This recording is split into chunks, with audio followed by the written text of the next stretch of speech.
The heat in Bangkok is suffocating. February 1971. Lumpinee Stadium, dimly lit and humid, begins to stir. Nongmai, the Iron Rose, performs her sacred Wai Kru, a dance of devotion and precision. Spectators watch, captivated by her every move, by the ancient ritual unfolding before them. It is a moment of profound tradition, a silent prayer before the storm. In the center stands Nongmai, the Iron Rose, undefeated in 70 fights. Her reputation, formidable and unyielding, fills the humid air. From row 12, a quiet man watches, his presence almost unnoticed. His eyes, however, track Nongmai's every sacred movement, absorbing the flow, the intention, the inherent power of her disciplined art. He sees beyond the spectacle, beyond the fame, into the very essence of her being. Nongmai finishes her ritual, the final, precise movements concluding her spiritual preparation. The air crackles with anticipation. A sweat-soaked promoter, his formal suit clinging to him, enters the ring. He clutches a vintage microphone, its feedback sharp and piercing, cutting through the rising murmur of the crowd. His voice, thick with a Thai accent, booms across the stadium, announcing a surprising turn of events, a twist no one could have foreseen in this hallowed arena. Nongmai will select a volunteer from the audience. From the elevated vantage point of the ring, Nongmai scans the sea of faces, her gaze sharp, searching. The brutal overhead lights illuminate the packed bleachers. Her finger moves, slowly at first, then with deliberate certainty, cutting through the humid air. It stops, poised, pointing directly at him. A small man, Chinese, sitting quietly in row 12. A sudden, jarring burst of laughter erupts from the crowd, followed by mocking shouts and jeers, all directed at the unlikely chosen one. The crowd sees him clearly now. Skinny, no visible muscle, just a guy in a dark button-up shirt and dark slacks. He stands up slowly, deliberately, as mocking laughter ripples through the stadium. The man next to him looks panicked, whispering urgently, trying to dissuade him from this unexpected challenge. But the volunteer shows no nervousness, no hesitation, just a quiet acceptance of the spotlight now thrust upon him. His stillness belies the rising tide of amusement. He descends the wooden steps with fluid, cat-like grace. His movements are unhurried, almost ethereal, a silent ballet amidst the clamor. Muffled Thai taunts follow him, a chorus of skepticism, yet he remains unperturbed. Tourists with cameras snap photos, eager to capture the spectacle of this unlikely volunteer. They see a curiosity, a potential underdog, but they don't see the coiled spring, the disciplined mind, the profound philosophy in motion. Each rhythmic footstep echoes a quiet confidence, a journey towards an inevitable revelation. He ducks through the ropes, a quiet intrusion into the sacred space. Standing in the ring in his business casual attire, he looks completely out of place. The stark contrast between his simple clothes and Nongmai's fierce, traditional gear is glaring. A sudden, profound silence descends upon the stadium, punctuated only by the high-pitched resonance of the ring bell. The promoter, still holding the vintage microphone, approaches, his face a mixture of confusion and professional obligation. "Sir, what is your name?" He takes the microphone, his movements precise, unhesitating.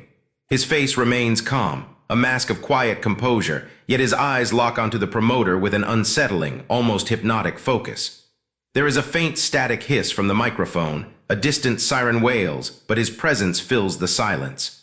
His voice, quiet yet clear, carries an undeniable authority, a resonance that transcends the simple introduction, echoing through the vast space.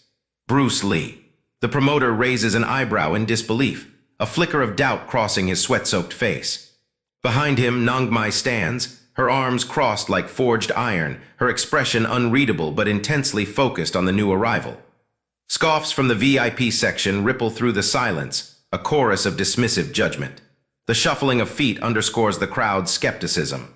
The promoter, regaining his composure, his voice still loud, presses the question, seeking to understand.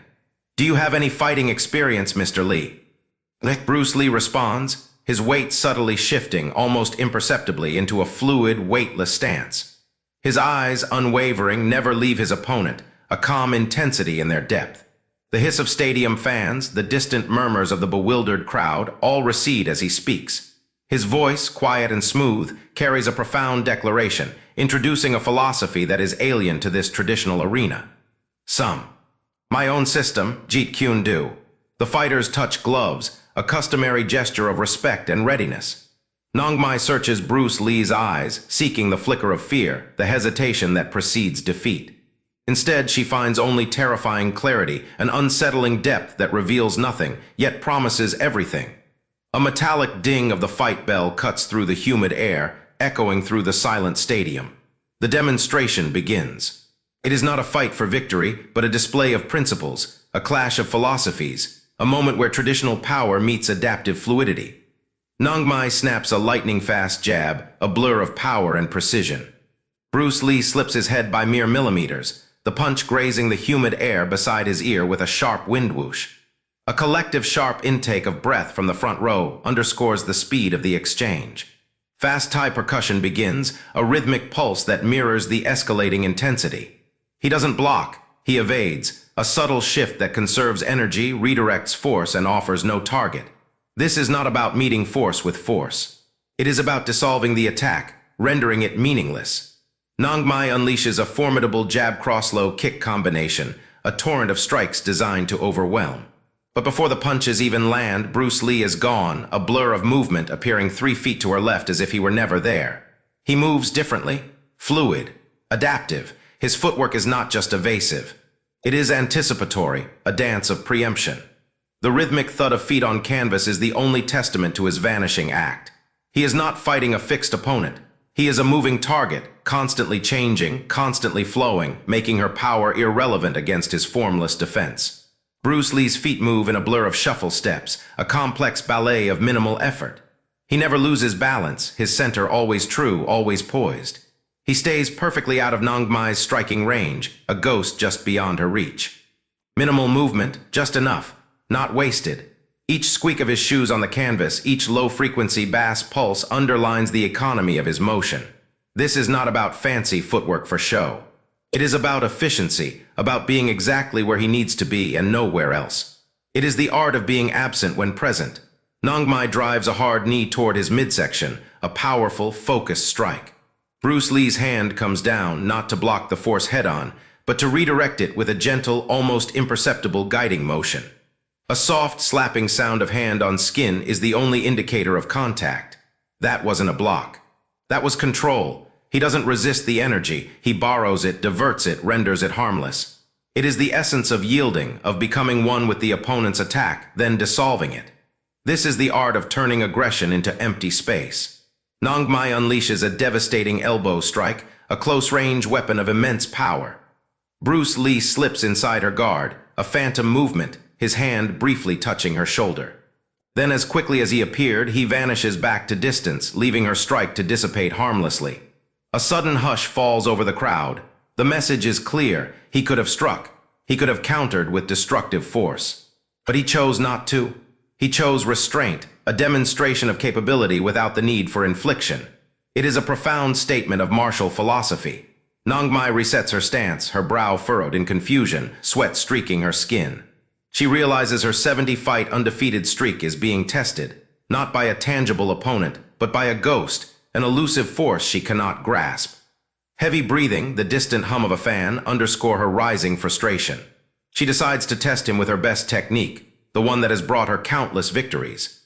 This is her ultimate challenge, her signature move, aimed at an opponent who defies definition, who moves like mist and strikes like lightning that never lands. This is her moment of truth. Nongmai launches an explosive jumping knee, a powerful aerial assault. The whoosh of her jump, the heavy landing thud, attest to its raw force. But Bruce Lee steps offline, a seamless, almost invisible shift. He guides her knee past him, like water flowing around a stone, redirecting its immense power into empty space. She lands off balance, her momentum wasted, her attack neutralized without a direct block. This is the essence of softness overcoming hardness, of yielding to conquer. He makes her strength work against her, illustrating the principle of non-resistance. Bruce Lee waits for her to reset, his arms hanging loosely at his sides, a picture of non-aggression. He shows no triumph, no desire to exploit her momentary vulnerability, only total presence. Faint camera shutter clicks from the press punctuate the moment, capturing this unusual display. He shows mercy. He shows respect. This is not about defeating an opponent. It is about demonstrating a higher form of understanding, a philosophy that transcends brute force.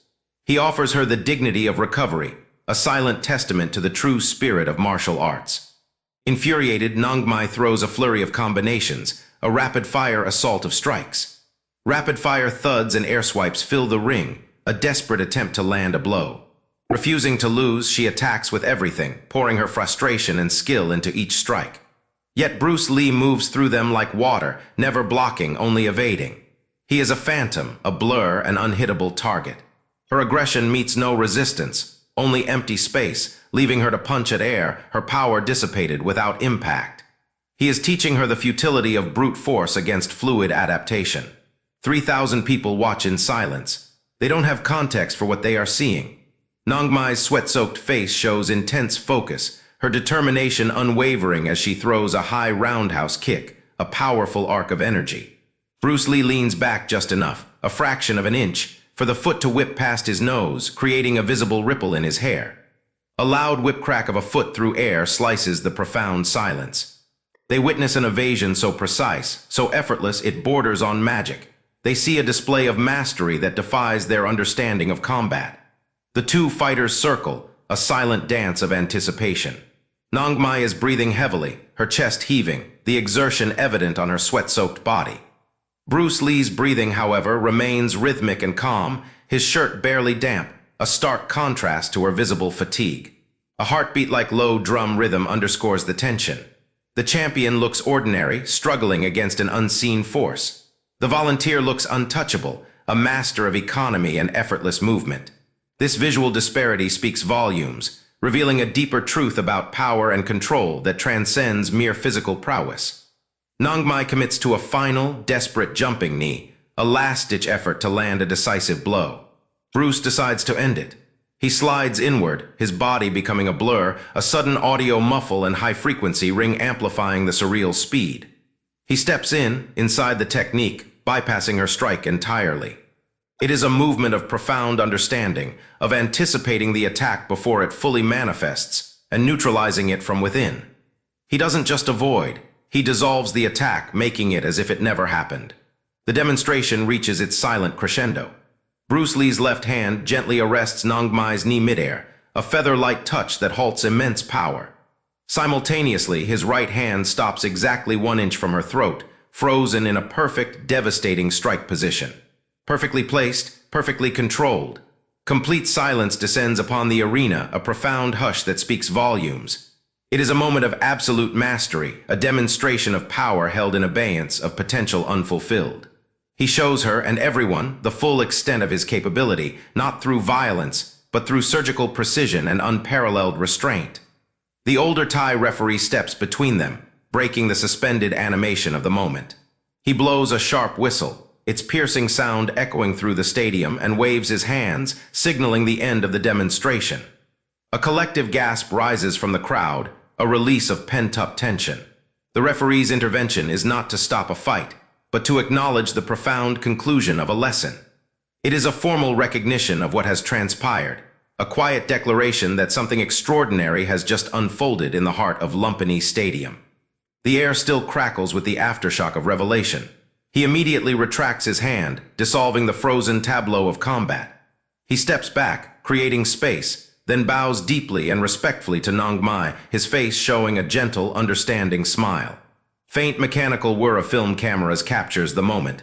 He releases, steps back, bows, chose mercy. This act of profound respect, of choosing restraint over dominance, speaks volumes. It is not about victory, but about honor, about the true spirit of martial arts. He elevates the interaction from a mere contest to a philosophical exchange, leaving an indelible mark. Nongmai stands frozen, chest heaving, sweat-covered, her eyes wide with a complex mix of frustration and profound realization. She didn't lose, but she didn't win. She was clearly outmatched, not by force, but by a level of skill and understanding she had never before encountered. Heavy panting, distant murmuring underscore her internal struggle. Her undefeated record remains intact, yet her perception of combat has been irrevocably altered. She has met a ghost, a master of formless art, who showed her the true depth of martial philosophy without ever landing a damaging blow. The promoter climbs back into the ring, his face a mask of bewilderment, struggling to comprehend what he has just witnessed. He awkwardly raises Bruce Lee's hand alongside Nongmai's, a gesture of shared recognition, yet clearly unsure of the outcome. Weak, confused applause ripples through the crowd. His voice, still loud, tries to make sense of it all. An interesting demonstration, two different styles. Nongmai approaches Bruce Lee, a formal bow conveying her profound respect. She asks a question in Thai, her voice firm, seeking understanding. The promoter, now acting as translator, begins to relay her words amidst the muffled crowd voices and translation chatter. Her questions are direct, born of a genuine hunger for knowledge, a desire to comprehend the impossible, to name the formless, to define the undefinable. Who are you? What style is that? Bruce Lee speaks into the microphone, his voice echoing through the stadium rafters with calm, undeniable authority. A distant stadium echo, a soft metallic resonance, emphasizes the weight of his words. His answer is not a boast but a philosophical declaration. It is about universal principles, about transcending rigid forms and embracing adaptability, a path to honest self-expression in combat. I study many styles. I try to understand what works. Bruce Lee climbs out of the ring, his departure as understated as his arrival. He heads back toward the bleachers, the crowd now watching him with a new, quiet reverence. The sound of 1,000 people whispering at once, a collective murmur of awe, replaces the earlier mockery. The crowd needs to learn to see. Respect matters more than dominance. He didn't conquer, he enlightened. He didn't destroy, he revealed. He transformed a spectacle of combat into a lesson in philosophy, leaving an enduring impression on those who truly witnessed his art. Bruce Lee sits back down next to Dan Inosanto, his longtime student and friend. Dan leans in, his face a mixture of pride and cautious warning. Low-frequency ambient tension, distant shouting highlight the lingering energy of the event. Dan whispered, "You embarrassed the champion, we should leave quickly." He understood the implications, the potential for resentment in a culture so steeped in honor. But Bruce Lee saw beyond the immediate perception, beyond the surface-level interpretation of the event. He understood the deeper impact, the true message imparted. Bruce Lee shakes his head slightly at Dan, a subtle gesture of disagreement. He looks out at the dispersing crowd, his expressive eyes filled with a deep philosophical intent. The soft hiss of stadium lights, the clinking of bottles, form a quiet backdrop to his profound statement, clarifying his intention. "I didn't embarrass her, I showed respect. There's a difference." As Bruce Lee exits the stadium, the initial skepticism of the crowd transforms into a profound curiosity. A group of 20 young Thai fighters, athletic and eager, follows him, bowing and gesturing. Their multiple overlapping Thai voices, excited chatter, fill the humid air. They recognize the depth of his art, the truth in his movements. They are drawn not by fame, but by the raw, undeniable skill and the philosophy it embodied. "Master, we saw you. Can you teach us?" Bruce Lee stops in the middle of a neon-lit street, surrounded by the eager young fighters. The humid haze, the bustling night market background, the honking of motorbikes, the sizzling street food, all become a backdrop to an impromptu lesson. He begins to demonstrate a simple hand-trapping motion, his movements fluid and precise, offering a promise of deeper understanding beyond rigid forms. "I'm here for a film meeting, but tomorrow I can show you some principles." The next day, under a rusted corrugated roof, in a dirt-floor gym bathed in morning sunlight through the trees, Bruce Lee stands. He moves with explosive speed and effortless grace as he teaches the 20 young men the profound concept of being water. The thud of sandbags, rhythmic grunts of effort, fill the air as they try to emulate his fluidity. Not a full teaching, just an introduction to adaptation. He opens their minds to a philosophy that transcends specific techniques, encouraging them to flow, to yield, to become formless in their combat. Bruce Lee demonstrates a lightning-fast Wing Chun straight punch, a blur of motion. He stops at millimeters before a student's chest, a sharp snap of fabric from the punch underscoring the raw speed and absolute control. Effectiveness matters. Style doesn't matter. He shows them that true power lies not in the adherence to a specific form, but in the ability to adapt, to be direct, to be efficient. He emphasizes the core principles, stripping away the ornamental, leaving only the pure, unadulterated essence of combat effectiveness. It is a lesson in practical application.